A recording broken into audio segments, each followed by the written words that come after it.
9.16 upper body workout. Your first movement is squat thrusters.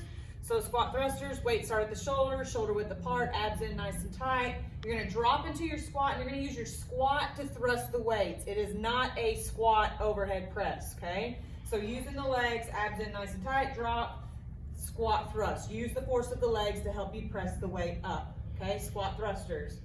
Movement 2 is renegade row, okay?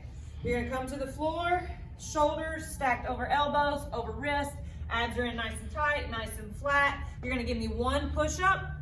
Okay, you can do your push-up from your knees if you need to. Just make sure those elbows go straight back. Then you're gonna come up into plank position and you're gonna pull and you're gonna row. Make sure you can get a nice row. Make sure your hips stay nice and square to the floor, okay? You can release. If you cannot keep your hips to the floor, widen your stance with your feet or lighten the weight. One or the other, because you've got to keep those hips nice and square to the floor. They should not roll when you pull your weight, okay?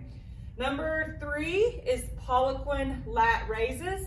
So for this one, you're gonna bring the elbows to 90, then you're gonna take your shoulders to 90, then you're gonna extend and slowly lower those weights down, okay? So 90, 90, extend, slow lower down. So if you cannot get full extension and you can't control the lower down, you need to lighten your weight, okay?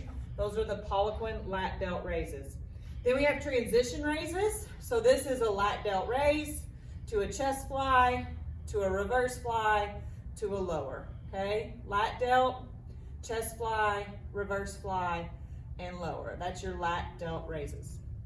Last and final in this one is around the world in sumo position. So you're gonna come down into a sumo squat. You're gonna hold that sumo squat. Make sure you're squeezing your glutes so the back of the knees stay back. They're not caving forward. Right here, you're gonna hold that position. You're gonna take the weights up, keep your palms facing out the whole time, and squeeze back in, okay? Sumo around the worlds. All right, so that's it on the upper. The ab portion is you're gonna do sit-ups with an overhead press. Okay, so you need 2 dumbbells for this. This is gonna finish off your shoulders. So you're gonna do a sit-up, you're gonna lower down. You're gonna come up out of that sit-up, do an overhead press, release the overhead press, then back into your sit-up. Separate movements, sit-up, overhead press, down, and release, okay? So that's your sit-ups with the overhead press. Then you're gonna go into sit-ups with a chest press. Same thing, you're gonna do your sit-up, and then go ahead and come back in your sit-up.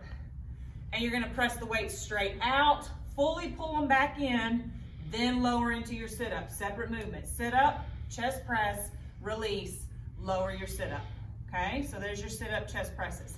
Then you're just gonna alternate. You're gonna do 1 sit-up with an overhead press, 1 sit-up with a chest press. So sit up, come up, nice big overhead press, release. Next one you come up is a chest press. All right, so there is your ab work. You're gonna repeat that 3 times. That's your upper body workout for 916.